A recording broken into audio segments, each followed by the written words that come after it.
Entramos na reta final e como não somos o Dan Erickson, chegou a hora de dar uma respiradinha e fazer uma breve reflexão do que nós vimos até aqui. Vem ver comigo tudo isso depois da vinheta. Fala, meus queridos, eu sou o Diogo Alpendre e seja bem-vindo a mais um Viu Comigo. Chegou a hora de fazermos um balanço do que nós vimos até aqui e nos prepararmos para o que vai acontecer até o final dessa temporada. Então já aproveita e deixa o seu like nesse vídeo. Não te custa nada e ajuda demais que os vídeos cheguem a mais pessoas. E se ainda não tiver inscrito, aproveita, se inscreve já e ativa as notificações para não perder nenhum dos vídeos novos que vão sair. Então vamos direto para o vídeo de balanço do que nós vimos até agora na segunda temporada de Ruptura.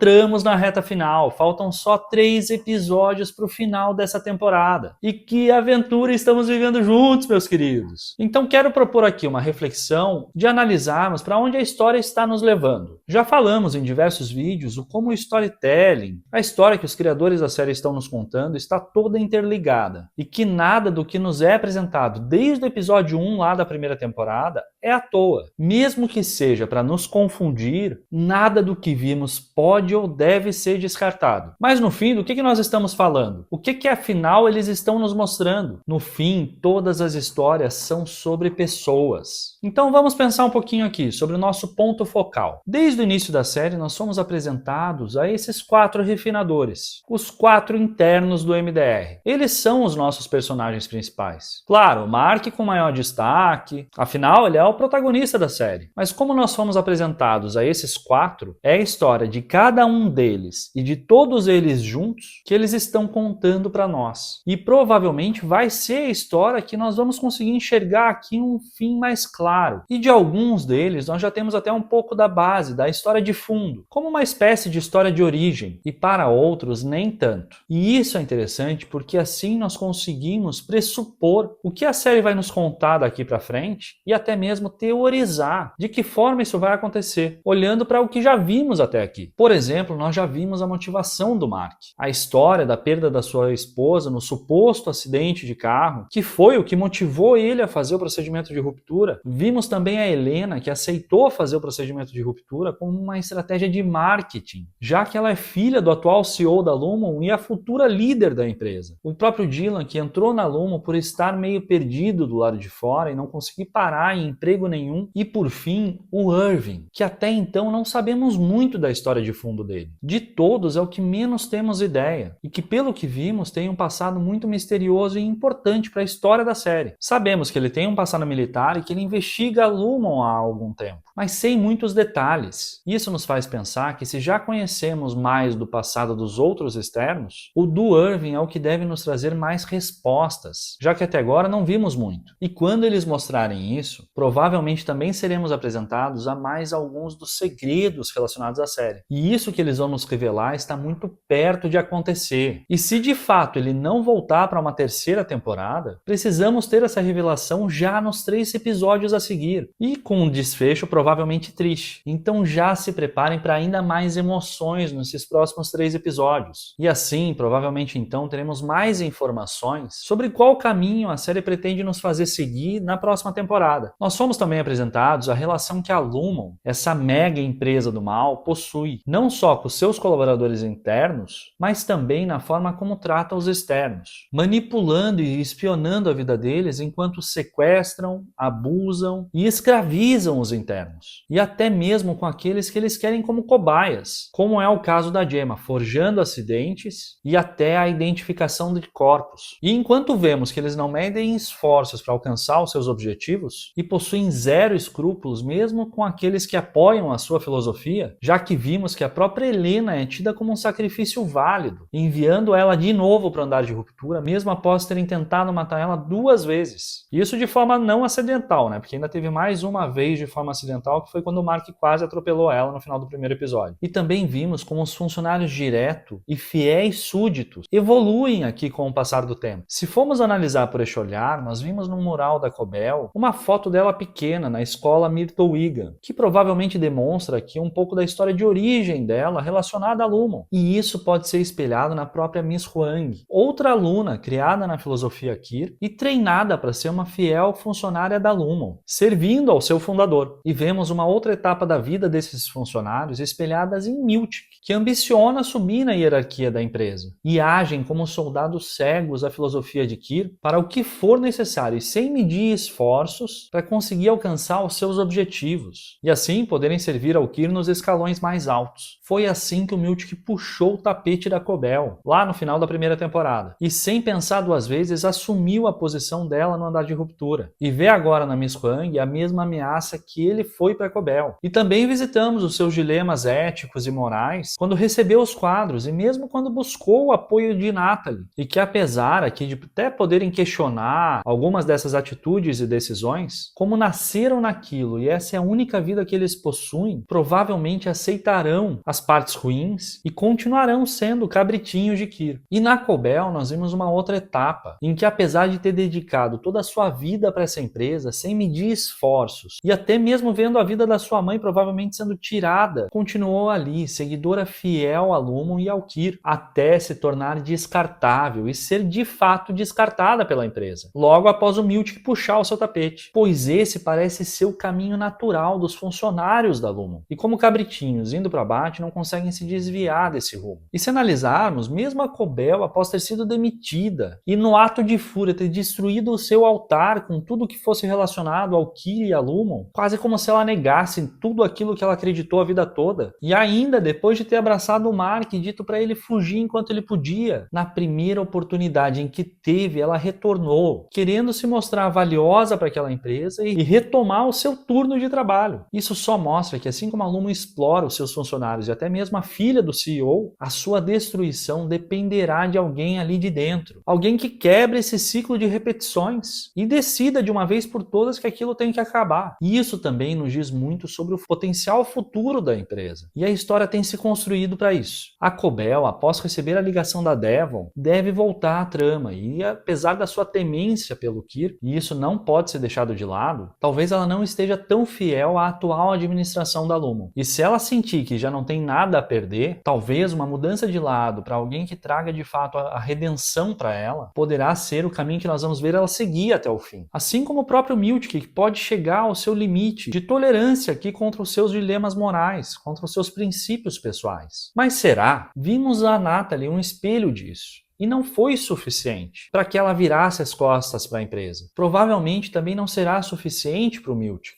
E diferente da Cobell, ele nunca demonstrou qualquer empatia em relação à senhora Casey e ao Mark. Talvez aqui isso faça diferença em termos na Cobell a possibilidade de alguma ajuda para o Mark salvar a Gemma. E a Helena, filha do CEO e a futura líder da empresa, perdendo cada vez mais espaço nas decisões da empresa e mesmo ao seu acesso ao próprio pai, e que talvez aqui nunca tenha tido direito. Ela teve a chance de experimentar uma vida que não é a sua, uma vida que ao seu ponto de vista é melhor e viver um romance nessa jornada. E talvez tenha conseguido ver aqui os internos como algo que ela foi totalmente educada para ignorar. Ela pode ter visto neles pessoas de verdade. E embora tenha chamado eles de animais, sabemos que essa paixão pelo Mark pode ser em algum momento um catalisador para alguma mudança. Mas será que será suficiente para Helena virar as costas para sua família e para o legado da Lumon? Provavelmente não, porque ela vai perceber em algum momento que esse amor não é recíproco, já que o Mark nunca se apaixonou pela Helena e sim pela Halle. E isso pode fazer da Helena uma ameaça muito maior. Mas e para Halle, a sua interna, sua outra versão? Ela sim já demonstrou que não vai medir esforços para derrubar a Lumon e ajudar os seus amigos, mesmo que talvez ela tenha que se sacrificar nesse caminho. Basta ela conseguir tomar o controle do corpo da Helena. E será que ela vai ter a chance de fazer isso ainda nessa temporada? Então, já que começamos, vamos voltar aqui para os nossos 3 refinadores. Nós fomos apresentados a esse romance entre o Mark e a Halle desde a primeira temporada e acompanhamos desde então essa construção, que inclusive, vamos combinar, foi muito lindo, né? Nós praticamente nos apaixonamos junto por eles. torcendo para essa relação. E agora, no episódio 7, nós somos apresentados a história da Gemma e do Mark, que pode ter balançado um pouquinho essa estrutura, já que vimos que o amor da Gemma pelo Mark, do Mark pela Gemma, era muito forte e provavelmente poderá competir com a paixão, com o amor que nós vimos ser construídas entre o Mark e a Halle. E como sabemos e já falamos, nada do que vemos aqui é por acaso. E terem mostrado isso para nós agora no episódio 7, isso é totalmente planejado dentro da história. Exatamente para que possamos pesar aqui as decisões que o Mark vai tomar a partir de agora, sem julgarmos tanto ele em função do que nós vimos ser construído desde a primeira temporada com a Halle. E isso pode representar a difícil decisão que ele, agora reintegrado e consciente das duas realidades das suas duas versões, terá de tomar essas decisões nos próximos episódios e até mesmo o peso do sacrifício que alguma delas possa precisar fazer ainda nessa temporada para que a felicidade do Mark, agora reintegrado, possa existir. Será que a Halle se sacrificaria para que o Mark pudesse salvar a Gemma? Será que a Gemma se sacrificaria para que o Mark pudesse ter um filho com a Halle? Das duas aqui, nós vimos um peso maior de heroísmo no papel da Halle. E isso me faz pensar que talvez o peso dessa responsabilidade possa cair sobre ela. E o Dylan? Nós vimos ele ser manipulado pelo Miltic desde o primeiro episódio, permitindo que o seu interno tivesse uma aproximação com a esposa do seu externo, conhecendo a vida dele e desejando ter um pouquinho mais daquilo. E não se enganem, tudo aqui é planejado pelo Miltic. O Dylan pode não ser o cavalo de Troia, mas ele com certeza é um cavalo de Troia potencial. E o Miltic conta que assim que precisar dele, vai poder contar. Será que o Dylan vai atender ao chamado do Miltic quando ele for convocado? Isso implicaria nele trair os seus amigos, em troca de continuar usufruindo da vida do seu externo. E como nós previmos num vídeo anterior, logo após o episódio 3, é bem provável que ele aceite entregar ao Mark e a Halle, em troca de conseguir a vida do seu externo. E eu até consigo imaginar, naquela cena promocional que aparece o Dylan beijando a sua esposa com o filho no colo, e se aquele for exatamente o momento de transição entre o in e o out, seria loucura, não é? E como disse o Fields naquele jantar bizarro, as cartas estão na mesa. Agora que nós vamos descobrir quem é quem e de que forma a segunda temporada transformou cada um deles. E no que iremos ser preparados para acompanhar a partir da terceira temporada. Que jornada, amigos! Que jornada! Essa viagem está sendo incrível e embora esteja já sentindo uma certa tristezinha pela temporada estar acabando, há um certo sentimento de satisfação por imaginar o que nós vamos ver daqui para frente. Me conta aqui, o que você acha que vai ser a maior revelação e o plot do final dessa segunda temporada? E não se esqueça, hein? Se você não tinha visto nada disso, agora você viu comigo.